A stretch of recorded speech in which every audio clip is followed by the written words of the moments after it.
Welcome back to another episode of the Shed Geek Podcast. And Ray, thanks for joining me today here in studio, and you're at home. It looks like, anyway. And I'll tell you what, if you want to just introduce yourself to the audience, maybe a little bit about who you are and what you do. Sure. Thanks for having me. And I am at home, right? I don't have the stuff on the background yet, but this is where I work from. This is my home office, but it is my office and it's in my home. How's that? So I'm Ray Gage. I am a partner in Gary Bontrager Consulting. And as far as giving you a little bit of background on myself, uh, I started in business 34 years ago, and I spent 34 years in the insurance industry. So, with about the last 15 to 20 years of that focused primarily on large business with a niche focus on workers' compensation. So, a lot of it was working with people and working with companies on how to work with their people and how culture integration and improvement was such a big factor in even what they pay for insurance and how they manage injuries, how they develop safety programs and protocols, making sure they're sending people home in the same shape that they came to work in, if not better, instead of worse. So I didn't realize until I realized it, right? So you don't know what you don't know until you know what you don't know, that I had really been a coach. So I was in the insurance industry, but I had been a coach, right? I was working with people. So I got to the point where it wasn't lighting a fire for me anymore to do what I was doing. I had gotten to a point where I was really, really good at what I did. I was really, really successful by any standard, number of clients, how long I'd been in the industry, how much income I was making from that industry. Everything was humming along, right? Everything looked great. I'm providing for my family, more than providing for my family. Everything is, but I wasn't happy. So I started asking myself, why am I doing this if I'm not happy? Well, I'm doing it because I'm checking all these other boxes over here, right? So then I had a series of events happen where I had actually had three people that I knew really well. One that was in the insurance industry, the other two were clients of mine and friends. They were all younger than me, and they all died suddenly and unexpectedly for different reasons in about a 6 month time period. Mm. And I tell people that we have two guarantees, right, in life, right? You've heard it before. You've heard death and taxes. That's Well, right. Yeah. that's not really the guarantee. The two guarantees are, number one, you're going to die, and number two, you don't know when. And those three instances were just a reminder of that for me. And I mean, the one gentleman that I knew really well was in the insurance industry. He actually died of a heart attack in his office on a Friday afternoon in August.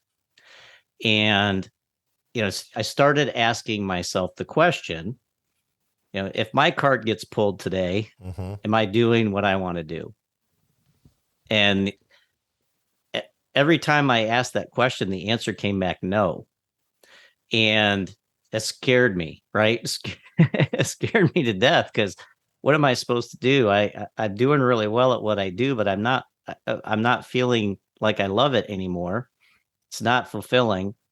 And yet when I think that, do I want to do something else? It's yes, but I have no idea what that is. Right. So actually, I'd met Gary Bontrager several years ago because we were both in the insurance industry. And he said, "Hey, why don't you try your hand at coaching? I think you'd be really good at it." And so, well, I'm not ready to get out of insurance. And I was looking at it as a this or that type of a thing. And somebody challenged me to think of it as a this and that kind of a thing. So I'm like, yeah, okay.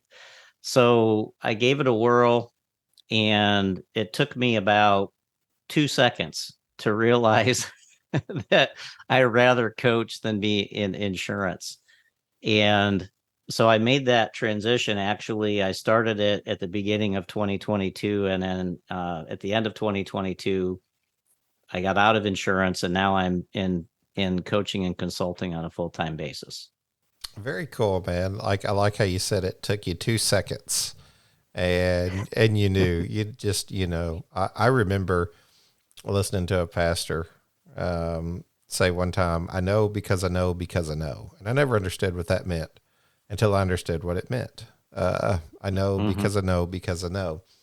Yeah, the consulting business, gosh, it's such a wide, like so many thoughts come to mind whenever I think about just the word consulting, all the nuance that goes with it, all the preconceived notions of what it is and how it exists and to what level it exists, even in the shed industry, which is, that's ultimately what we're about, right? We're the Shed Geek podcast. So, but I find that there are things that overlap from one industry to the next that are common denominators. I think about sales and is one of those things. There's common things among sales that will help you be a more successful seller, but maybe there are things that are more specific to the shed side that you can learn about and know about that help make those endeavors a little bit more profitable or successful in whatever way that you determine success. But yeah, I just even starting the podcast, Ray, it's been kind of cool because, I've had some of those questions myself from people to be like, "Hey, what do you think here?" And I'm honestly, I'm humbled whenever somebody asks me my opinion on something, because my philosophy's always been to like bring folks on to be able to talk about those things. But you find that you interject your own thoughts unpreparedly, just because dialogue creates good conversation. Whenever you ever heard there's four conversations happening in every two-person conversation. It's what we're discussing audibly, and then it's also what we're formulating in our mind to get ready to even answer that question. I've had somebody talk to me about actively listening and listening to hear what they say instead of listening to respond with what I've already got trapped up in there that I'm ready to go ahead and talk about. And for me, that seems to be where when someone asks my thoughts, I have to say, "Gosh, this isn't as much about me as it is about you." Do you find that to be true in consulting? Like I'm trying to like uncover and unpeel the layers of this onion. I'm not trying to solve it for you. I'm trying to help you solve this with yourself. When someone says, "Well, what about this product or this product?" Well, what works good for your business? Let's take a look at those. So I don't know if there's a question in there, but feel free to take the mic. No, I love what you said there. It's one thing that we talk about with people all the time when it comes to the listening side of things, but I'll back up on that for a second and kind of speak to some of the misconceptions maybe that people have, or just a misunderstanding that people have about what coaching is or what consulting is. And the way I like to explain it is that but whenever there's a challenge, some people will call them problems, right? I like to refer to them as challenges because it's not really a problem. It's a problem right now, but it's not a problem once you're on the other side of it, right? So it's really just a challenge that you're facing right now, and you try to figure out, how do I get to the other side of this? But usually, well, I shouldn't say usually, but basically almost 100% of the time, there's two components to that challenge. There's a process component and there's a people component. So the process component is consulting, right? So you have somebody come in that can then help you analyze the process component, figure out where the process could be tweaked, what's not working with the process. The consultant can't really help you with the people part of it, right? That's a coach. So, because when you're talking about coaching, you're talking about working with people specifically. When you're talking about consulting, you're talking about working with the process. So that would be a real, probably an easy way for me to explain how people can understand the difference between coaching and consulting. In a lot of cases, you need both, right? Or you need somebody that understands that from a conceptual standpoint so that they can help you figure out the answer that works for you, because there's probably going to be both sides of it that have to come together somehow. So that would be how I would explain, that's how I explain the difference between coaching and consulting, or what coaching and consulting is on a kind of a bird's eye view level, Sure. right? Obviously you can really dive deep into either one of those sides of things, but that's from a real basic level for people to understand what can a coach or a consultant do for me? What should a coach or consultant be able to do for me, right? And that's a real a distinction that people need to be able to make. So if they're looking at coaching or considering a coach or a consultant, then is asking yourself, what do I think I need more, right? Do I need more help with people, or do I need more help with processes? There's systems, there's coaching systems out there that focus more on processes, and there's coaches that focus more on people. So, or do I need somebody that can help me with both? And is that one company or is that two, right? So that's a lot of the misconceptions that exist in with the coaching industry, because it seems like everybody says they're a coach, right? So now talk about the listening thing, because we talk about this a lot with people from a communication standpoint. The problem with active listening is that with active listening, you're still kind of listening to respond. You have way more thoughts happening in your head while I'm talking than what I'm saying, because I can't talk as fast as I can think. I can't talk as fast as you can think, right? So what I challenge people to do a lot of times when they're having a conversation with someone else is not even necessarily to actively listen, but listen to hear. And if you're listening to hear, you're listening like you're a movie camera. You're just basically recording the conversation and trying not to let your thoughts get in the way. Trying not unless they're asking you a question, I don't need to think about what my response needs to be. I just need them to know that I'm hearing them.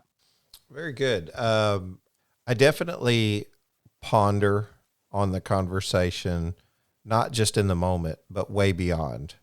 For me, part of connecting with people means oftentimes replaying the conversation back in my head. I don't know about you, but I will look for, and this is probably an obvious tell that I have, even in the podcast, if you go back and listen, is I have and will say for a long time, you know what I'm saying? You know what I mean? I'll follow that up at the end. You know, everybody's got those little ticks, those things, those tells that they do. But for me, my wife will always say, you always end the sentence with, you know what I mean? Or I'll repeat it maybe a second time or a third time. And that's me constantly looking for confirmation before I can move on. And to know that communication has taken place. One of my favorite podcasts that I listen to is the Communication Guys. Not just being a podcaster, but I mean, it was something that I listened to for a long time because I was always trying to improve on my communication as well and try to figure out, when did communication take place? Because I worked in customer service for so long, we learned different things like, using the influx in your voice, and are you getting that in return? You getting head shakes? Are you getting closed arms? Are you getting, what's the verbal communication? And then what's the physical communication telling you? And how can you figure out if you're actually communicating?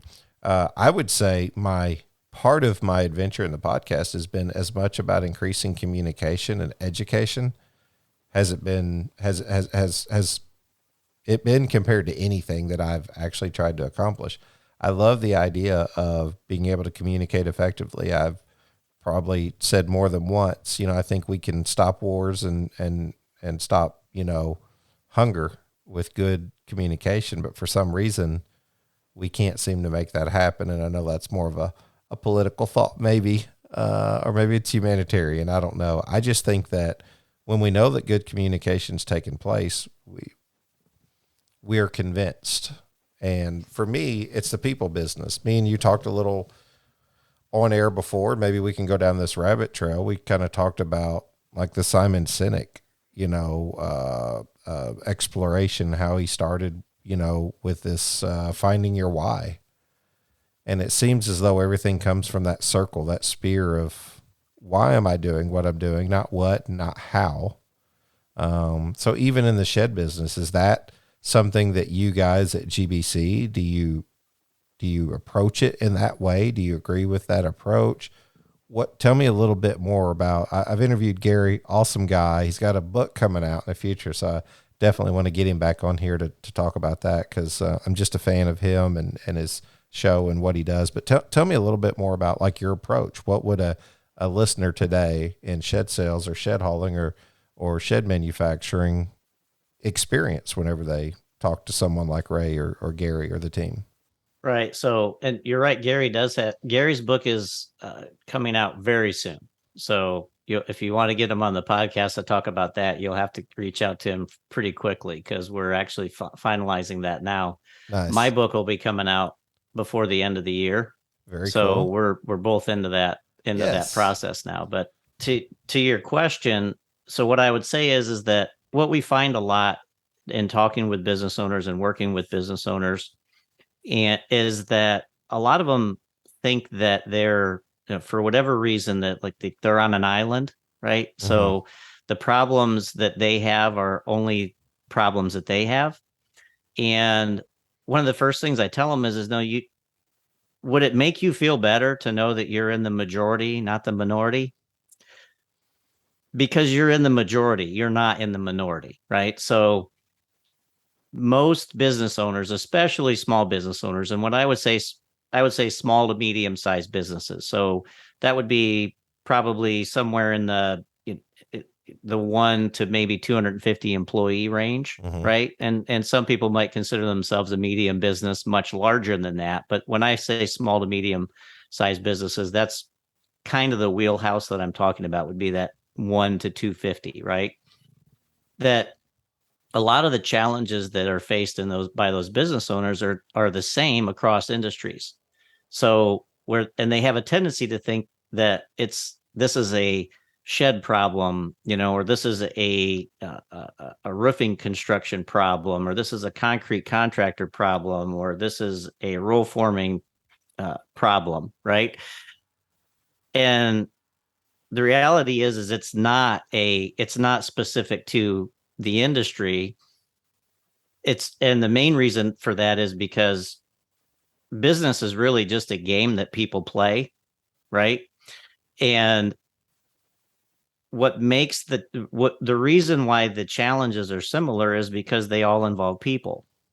It's not because your industry doesn't have problems it might have problems that are specific to your industry, but as a general rule, the majority of the things that you face on a daily basis are similar to other industries. So, and it's the main reason for that is because the things that you would have that would be specific might involve, piece of equipment or a process or something that is specific to your industry.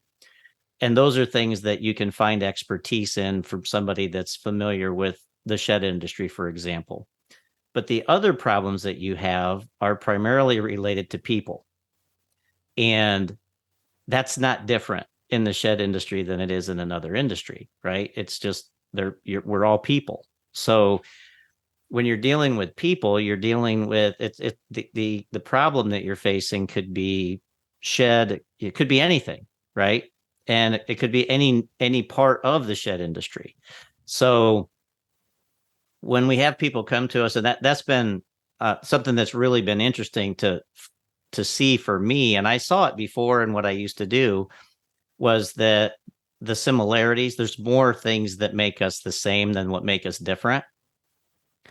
And if we understood that, that would probably be a way that we could help solve world hunger and wars and things like that as well.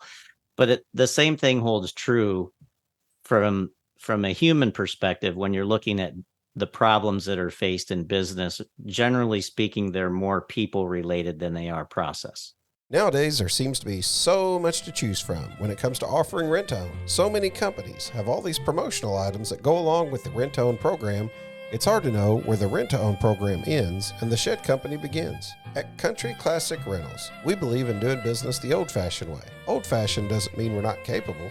It means we still value a handshake. And we believe when you say something, your word means something. There was a time when you could look someone in the eyes and say what you mean and mean what you say.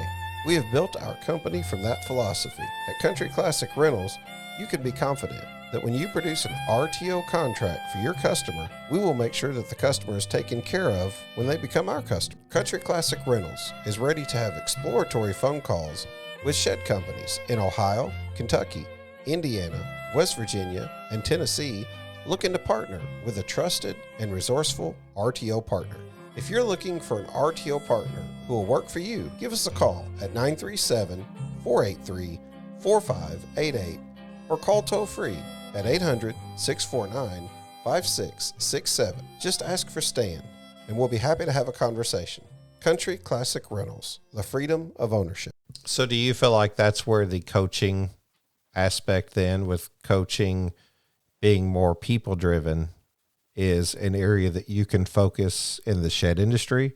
You do have a lot of manufacturers that, they wear a lot of hats. They might, as you know, from being in this business now a bit and traveling around and seeing some of these different organizations, it's very fragmented. There's large organizations, mid-tier organizations, small organizations, and you wear a lot of hats sometimes in those smaller organizations where you might have to oversee the third-party hauling contracting side of that, or you might bring that internal and have more of a vertically integrated company.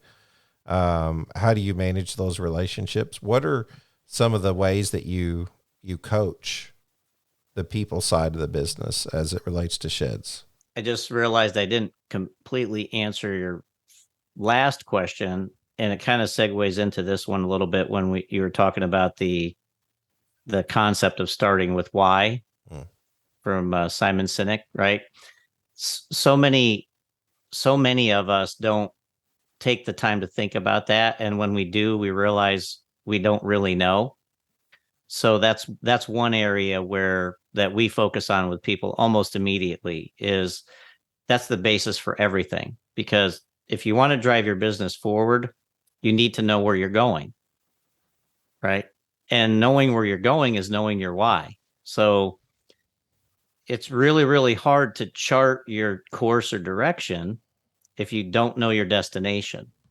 And so that's where knowing your why is so important, because without that clarity, then you're just, you're going any which way and not understanding why you're not getting where you wanted to go.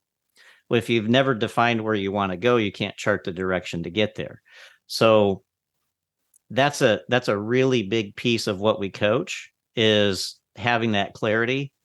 Starts with knowing your why, right? There's different components of that, right? So that could be your mission, your vision, your values. That's another way of saying it.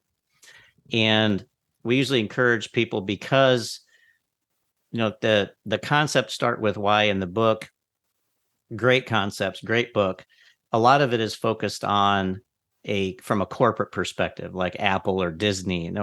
There's no Apples or Disneys in the shed industry, right? There's no Apples or Disneys in any other industry, period, right? So there's only one Apple, there's only one Disney, but and those are just examples. So a corporation that's large like that needs an identity. Well, most of the identity that's associated with someone in the shed industry is based on the owner, because it's a small business, right? So it's the owner understanding and knowing what their why is. Like, what am I doing and why am I doing it? And when you have clarity on that, then you can set your course and direction, and it helps with everything else.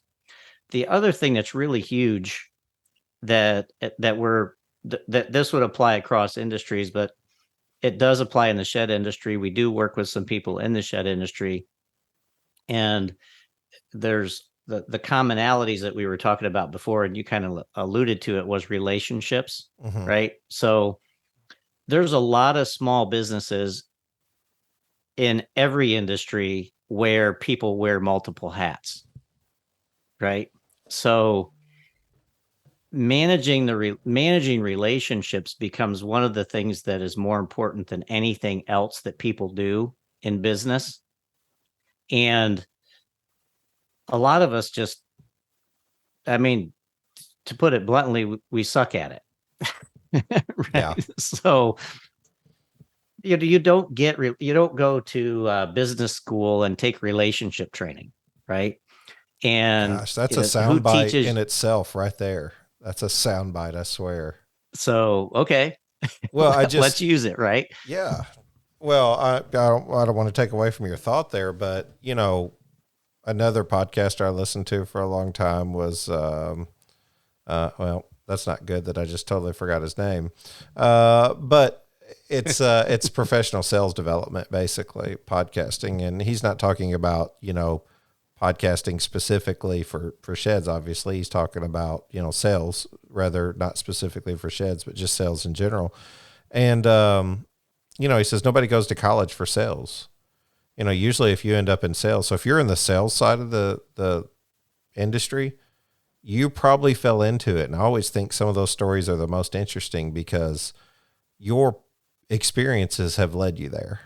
Hello, shed sellers. Let's take a moment to discuss the shed customer and meeting their expectations. I remember growing up in the neighborhood where a certain percentage of the houses had well-manicured lawns and well-manicured homes. These were the type of individuals who felt it was important to purchase a well-constructed home or vehicle, or maybe equipment to help maintain the quality of the item. As shed manufacturers, we seek to provide a well-built quality shed. We want the customer to feel satisfied that their hard-earned money has been well spent on a product that will last. At LuxGuard, we believe adding high-quality rubber flooring to your line of sheds makes sense to the customer and adds value the customer can appreciate. With each year, sheds are becoming more complex. The customizations we are seeing are virtually endless. LuxGuard not only gives a complimentary aesthetic appearance for their shed, but also protects the floor from spills and keeps cleanup simple. Offer your customer the customer service they seek with LuxGuard. At LuxGuard, we are committed to delivering exceptional customer service and innovative products to help our customers achieve their goals. We strive to meet the evolving needs of the customers. To speak with one of our ready-to-serve customer product specialists, simply call 336-468-4311. To see our product and view an installation video, just visit our website at luxguard.com. LuxGuard, the floor that lasts a lifetime. For those that aren't familiar with like the Simon Sinek why and what you're talking about, basically what Apple looked at was not what we do, not how we do it, but why we do it. And if that basically, if we can hold true to that, then that can go into any industry. We just happen to be in the, like, why do we do what we do is because we want to make a good product. Why do we do this is because, you know, and he would go through all this different stuff. How do we make the good product? Not relevant yet. You know, what we make, not relevant yet. We want to focus on being the best at what we do and then figure out what we're doing that in. And he kind of alludes to like the 1,000 songs in your pocket. And that was when the Apple iPad, or the Apple, The iPod. Goodness, whenever it first came out, because 1,000 songs in your pocket sounded better than anything else anybody could put out there. People understood, they related to the message. This is what we do. You know what I mean? We put 1,000 songs in your pocket. How do we do it? We put it on this neat little thing. But why do we do it? Why do we do it? And that's the hardest question, it seems like, for people to answer. I don't want to get you, I didn't want you to lose your thought there, but you know, there's no relationship training. There's no sales training. I mean, we're developing, we're seeing more of that stuff now, but if you go to college or you try to go to university and you're wanting to take your people skills beyond that next level, you're kind of thrown to the wolves, aren't you? In learning that relationship and maybe even sales or marketing. No, absolutely. And I would say what's interesting about that is that in the insurance industry, the majority of the people in the insurance industry are there by accident. Mm. They're not there on purpose. And that was me, right? I discovered the industry by accident. And I got really good at it. So I took it to a different level that a lot of people don't take it to. But I think that happens a lot of times is that people end up doing something that they thought they wanted to do, but they were never really trained in how to do it. The biggest problem I feel like that exists is, see, we like to refer to it as, you've heard the 80-20 rule. The 80-20 applies to a lot of different things, right? How we apply it at GBC from a business perspective is we use kind of like the iceberg concept. So the 20% is above the water line, the 80% is below it. You have to have the 20%. The 20% of what you do in business are the things that everybody can see and measure, right? So that the things that they can copy.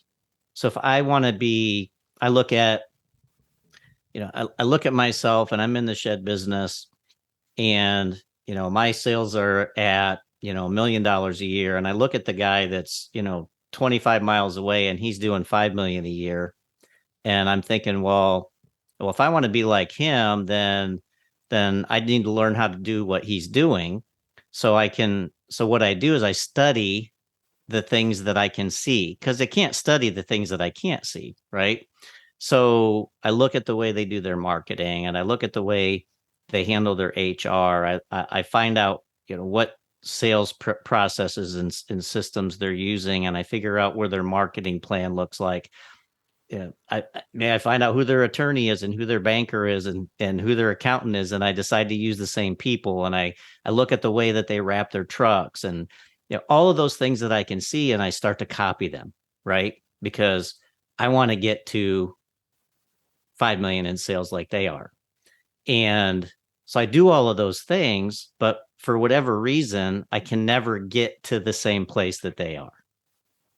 But what I'm doing everything exactly the same way. Why does that happen? And it happens in every industry, right? Well, the reason is because I'm only copying the things I can see and measure. I'm not copying the things that I can't see. The things that I can't see are below the water line. And in our world, we really feel like there's only two things below the water line. One of them is personal growth and the other is leadership development. And the two kind of go hand in hand.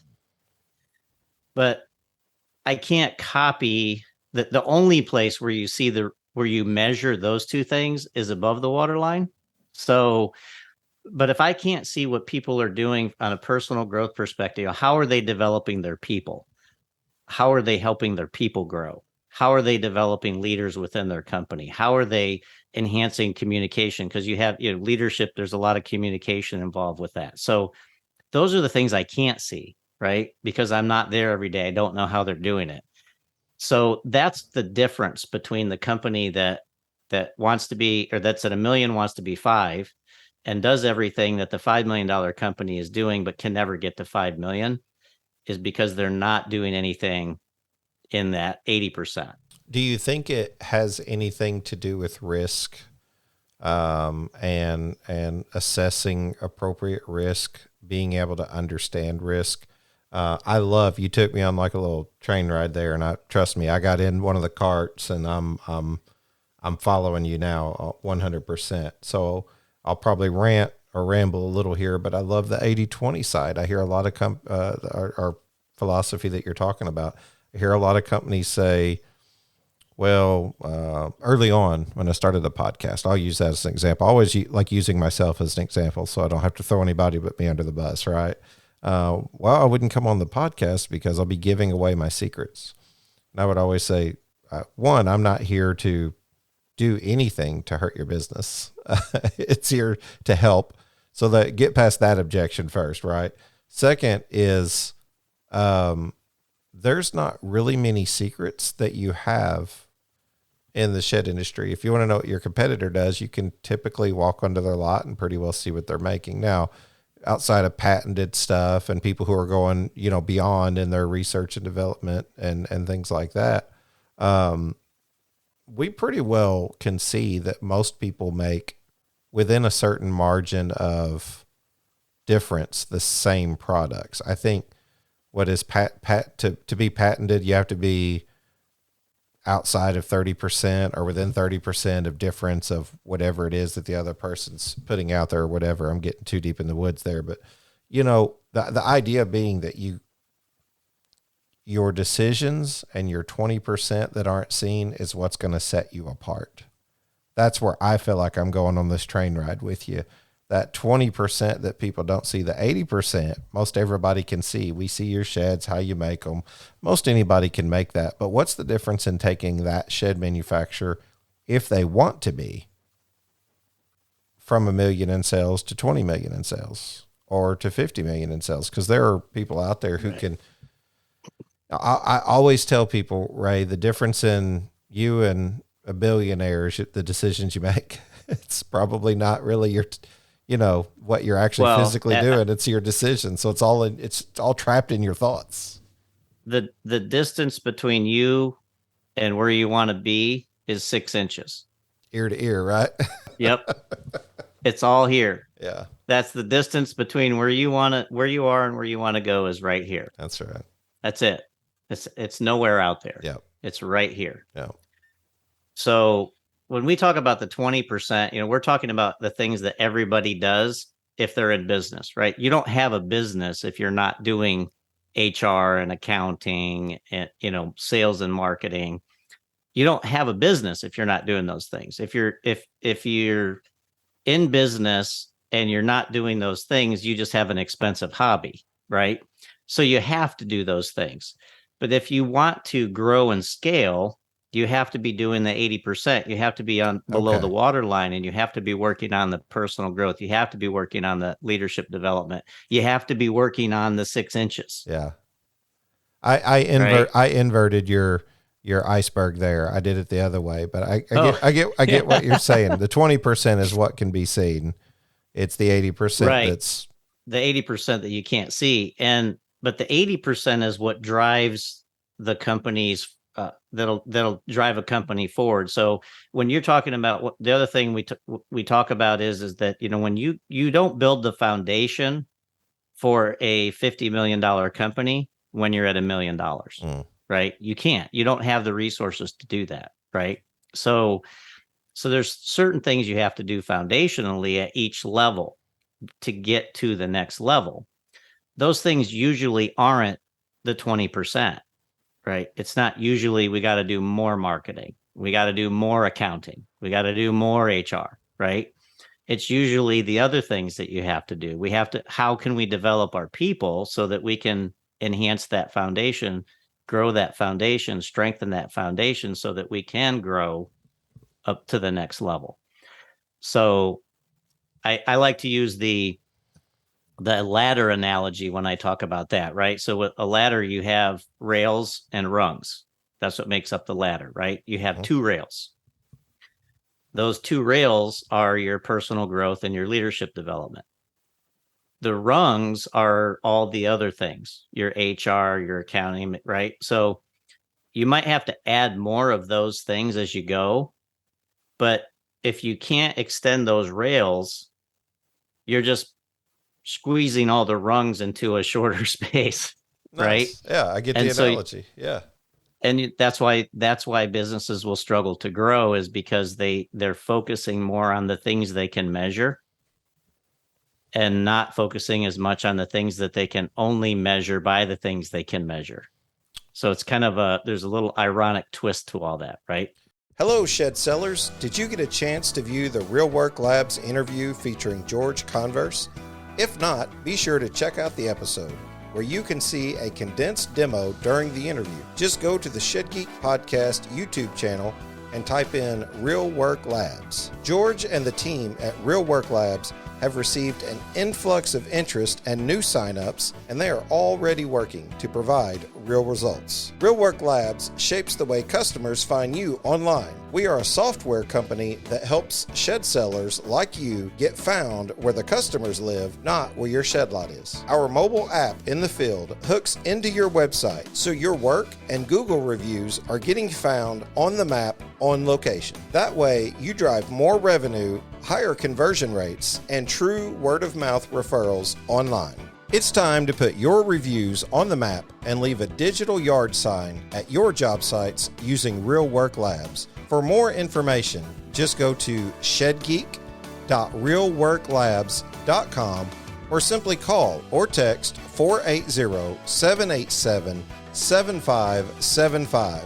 Mention the Shed Geek podcast for special pricing and get a 50% discount on setup today. Oh, you're speaking to me 100%. I'm not sure if we'll agree on this, just the conclusion I've come to, but measuring success becomes, I don't want to say highly overrated. It's semantics, right? At some point, because like for me, what does success mean? Like, this is where you have to have some foundation. Me personally, I take a biblical approach, a biblical foundation to the Apostle Paul talking about contentment and seeking to find contentment. So for me, success is trying to find contentment. And I think that's what everyone's chasing, is you want to be content. And, if people say, well, I want, a bigger home, bigger home costs more money. So then you're trying to seek, more money and success. So you need to see growth in that. But some people actually seek contentment and happiness and fulfillment in other areas, and family and in life and different things. So for me, it's the difference in taking a rifle approach versus a shotgun approach, and trying to really hit something far away as opposed to shooting and just hoping to hit something. It's trying to aim at what you're specifically trying to accomplish. And you're really only in competition with yourself whenever you're doing that. You're not in competition with anyone else, because you're constantly comparing yourself against your previous success to grow. So I guess where I'm going with that is like measurability. I find that to be an interesting topic in itself, of like, how do we measure success? It's like, well, we've got to first answer the question, what is success, and what's it going to look like to you? Do you want to be a $1 million a year sales company, a $3 million a year sales company, or do you want to be $50 million a year? And do you have a plan to get there, or can it be developed? Because typically speaking, it doesn't just happen. I tend to find that most of my successes have happened with a plan that's been executed, and, right. So. Right. But you had to define what success was too. And that goes back to what we were talking about before, is understanding why you do what you do. Mm-hmm. So if you don't know why you do what you do, it's hard to define what success looks like. Mm-hmm.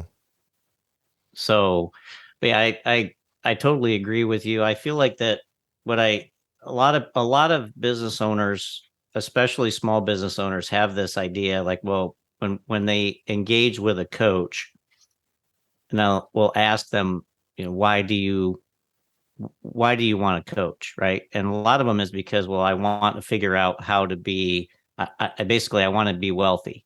So I want to figure out how to get from where I'm at to over here, mm-hmm. right? So then the first question I ask them when they tell me that is their answer then is, why do you think that wealthy people hire coaches? Good question.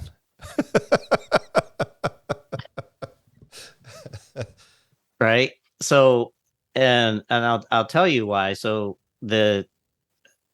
I don't know who said this. I heard this before, but like, so now instead of it's like one of those progressions, right? Like, well, as so-and-so always said, or like, as I heard somebody say one time, it's like, as I always say, when you can't remember, like, is money can't solve problems that money didn't create. So wealthy people don't hire coaches because they're trying to get wealthy. They've already got that part figured out, right? So why do they hire coaches? It's because they found when they got there, they realized that being wealthy didn't solve their problems that they thought that wealth would solve. Yes. So they started here and they got to here. And when they got here and looked back, they realized everything that they lost along the way. And, things like the divorce rates and drug usage and mental illness and suicide as a percentage of the population don't decline as people get wealthy. I'm going to put, So I just want you to know, I'm going to put a little pulpit in front of you there as a joke. No, I'm just kidding. that's fine. Well, no, I worked in faith-based drug and alcohol rehab. And I really feel like if I had it to do all over again, I would push the message that you just said like 100 times more. With increase in finances doesn't necessarily mean increase in happiness. Mm-mm.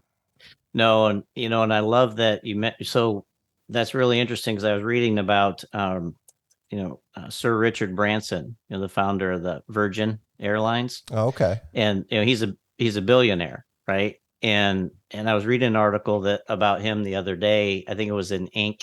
magazine, and he said one of the key principles that he would like for people to realize is that wealth does not create happiness. And this is coming from a billionaire, right? So this is somebody who started and he didn't inherit anything. He started with nothing and he built his fortune himself, right? But that's one of the things that he says is money cannot buy you happiness. And a lot of wealthy people are starting to come out and actually provide that message to people. So if money can't buy you happiness, then why are so many people chasing money? The other thing I like to ask people is that, how many people have you ever heard of on their deathbed say, I wish I had made more money? Yeah. I love the message here today and how I think that I feel like this is an episode of mental kung fu is what's happening right now. I really do. But I think it's, I think it, because is it talking about jigs and is it talking about, transportation woes and sales woes? Not necessarily, but it's more topical in terms of philosophy and how you approach business and see success, and then take that 40,000 foot view and then begin to go down to 35,000 and get into the weeds a little bit more there. And then that 30,000 foot approach to where you can kind of understand what's the driving force behind everything that you're trying to accomplish, because there's a culture there. Like you said, you could wake up and you could mindlessly just wander through the day and build, haul, sell, create business all you want to, but are you fulfilled? Are you happy? Because you'll find so much more success in something that you actually enjoy. So no, I'm telling you, mental kung fu. That's what we're doing today. Mental kung fu. Yeah, we're doing. So I'll so what I'll say, what you just said about, how does this relate to the challenges that I'm having in hauling or selling or building a shed? And a lot of times we spend so much time in the weeds, right, that we can't figure out what we're really up against because we're too far in the weeds. So it kind of goes back to that whole concept of, you can't see the forest for the trees, right? My dad worked in the communications industry, telecommunications industry his whole career, and when cell phone towers first came out, there was this really strange anomaly about cell phone towers, and that was the worst signal was at the base of the tower. And it was because of the way the technology was built when it first came out. It went out and it went down, but it didn't go straight down. So you would struggle to get a signal and you were standing right next to the tower. And sometimes sometimes in order to get a clearer signal, you have to be able to take a step back, right?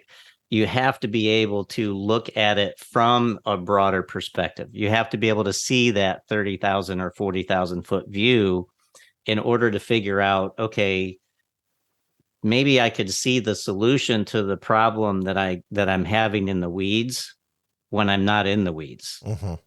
You're preaching to me, so trust me, I get it. I mean, we all go through those, I think, experiences, no matter at what point and you're established, and continue to seek, growth and new decisions. And, well, even with time that goes by, me and my wife joke all the time, like, so we're empty nesters now, almost officially. My son moves out to go to college next week, and our daughter got married, and we got married at 19. We started dating at 15. So like, we're kind of finding ourselves again after all of this family raising, which has been our why, which has been what we focused on.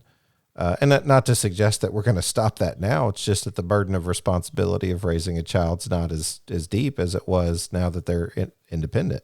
And so, but we're kind of finding ourselves again through this process. And we hit our little camper out here, we get on the road and we travel around and we talk to people, and we talk about sheds, we talk about success, we talk about how to find success, in what you're doing. So many different conversations that are just feed my soul. They feed me as an individual.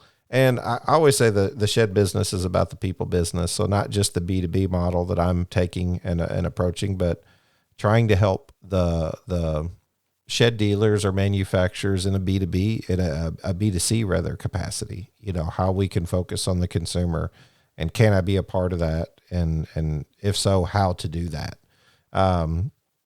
Yeah, I just, I want to identify the podcast and its reach for what it is, and not let it be identified as something other than what I want it to be. And I'm trying to just continue to make that happen. Listen, you guys are great. You and Gary, I would see you guys as thought leaders. Like, that's the first thing that comes to mind, if you don't mind me analyzing you here on the podcast. But I see you guys as thought leaders. You get in my own head as I'm sitting here having a discussion with you, and we could probably talk for 3 or 4 hours. But I love the airplane view conversation we're having at 40,000 feet, to think about why are you doing what you're doing. And I feel like this is part of your brand and consulting and coaching and what you do. So you used your mental kung fu on me here today. But that's okay. That's okay. Are you guys taking on clients in the shed industry? I think I saw where you guys are going to be at the Shed Builder Expo in September in Knoxville. Yes, we're going to be at the expo in Knoxville. We got introduced to the shed industry through you. Thank you for that. And we've actually we have some clients in the shed industry, and we see a lot of those commonalities that we talked about earlier. And it's a really good space, I feel like, for us to get into, because it fits the philosophy of what we do and the type of people that we're trying to help. So yes, we are going to be at that expo in Knoxville. I think It's Knoxville, right? Yeah, so Knoxville. I want to make sure I get it right. But last week of September. Yeah, I think it's like the 27th and September. 28th. Yeah, so somewhere around there. Right. Yep. So I'm not sure that if I'm going to be there, but I know that Gary is going to be there along with another one of our coaches. Perfect. So we will have a booth there, so we'll be represented. Awesome. If I'm not there, it's because we have a mastermind the following week in Phoenix. So I'll be preparing for that, because that's kind of my ball game to spearhead. I got you. So, but yes, I mean, and we have one of the things that does make us a little unique from the other companies that are in this space from a coaching consulting perspective is that we do have more than one coach. So we have coaches that can help people that are just getting started. So we do have a coach that can really help with the 20%, right? So for those business owners that are struggling with those 20% things, we do have some coaches that can work with them on that. We don't just work with the 80%. So we can take someone at any level and help them get to the next level. And for a lot of those, it's just a matter of moving you from one coach to another within our group. And depending on what it is that you're actually looking for, what you're trying to accomplish. And if we don't, we'll pay our own way. We like to tell people if we're not paying our own way, then we'll get out of your way. There you go. So we're there to try to help people figure out how to help them find the solutions to the problems that they haven't been able to find. Yeah. And then be able to drive their businesses forward. So another little quote that I like to tell, or like another thing I like to tell people is that if you're constantly trying to solve the same problem, you're trying to solve the wrong problem. So, if that's you, then we definitely need to have a conversation at least to figure out if it's a fit. So how would people get a hold of you if they do want to have a conversation with you? I know that you've already taken on a few clients, and we'll leave them nameless here, but they're awesome people, and so happy that relationship's working out. And man, I obviously wish you nothing but success and all of your endeavors. And I'm thankful to have met Gary and been able to connect with him and you. And I think there'll be a long-term relationship here. And I've been talking for some time about doing some different series and things like that, and maybe having like some panel discussions and stuff like that. And who knows, maybe we can talk and try to get some continued, more focused content that's specific to a shed hauler or a shed seller or a shed manufacturer or something like that in the future. But for now, all eyes on you. How do they reach you? How do they get a hold of you, Ray? Right. So just go to our website. So that's GaryBontrager.com. And there'll be a place on there where you can fill out a form if you're interested in having a conversation. You can also find us on Facebook, LinkedIn. So just look for us there. You can either reach out to me personally and connect, send a message, or you can reach us through our page on Facebook.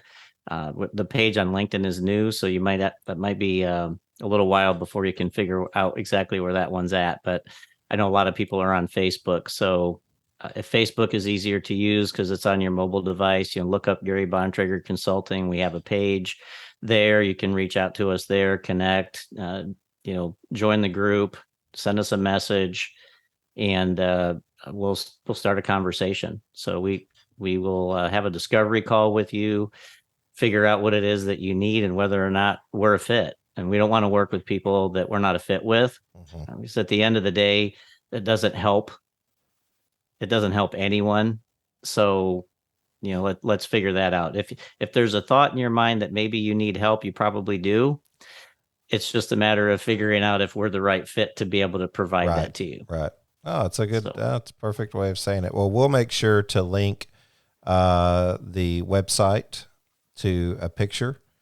It'll go out in our newsletter. So we send out a newsletter for every episode that goes out, which has a small summary sort of who the guest is, and usually has a link to their website. If you don't get that, just message me at info@shedgeek.com. We'll get you added to the list that goes out to, the email list that goes out to. It also has some links to different industry specific services and those who advertise here at the Shed Geek podcast. So certainly be happy to connect you with any of those, including Ray and Gary.